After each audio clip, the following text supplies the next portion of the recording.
Okay, in certain circumstances in Georgia workers' compensation, if you want to settle your case, you might need what's called an MSA. You might hear people say MSA. What is an MSA? MSA is a Medicare set-aside account. If you are over 65 Medicare recipient, you're probably going to need an MSA to settle the case. That means you would settle for X dollars plus MSA.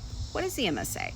MSA, Medicare Set-Aside Trust, third-party vendor goes and does an analysis of future medical care needs for the industrial injury based on up to 400 weeks from the date of the accident, typically.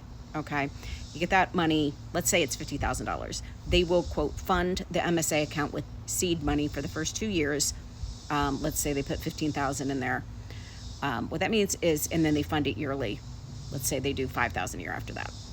This depends on your life expectancy. What that means is you have to deplete that every year before Medicare will kick in.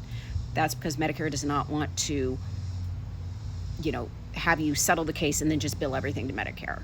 So it means typically more money for you because we cannot take a fee out of that portion. And it's usually always more money than if you were just settling it, straight settlement. When you're settling it X plus MSA, usually the medical care portion is always higher in the MSA. But it does mean it has to go into a separate account and it has to be used only for work-related Medicare covered expenses. So it's hard to keep track of that stuff, and we try to negotiate it being administered by a third-party company for a flat fee because it's just easier. It's just so much paperwork. You don't want to get involved with the CMS and Medicare.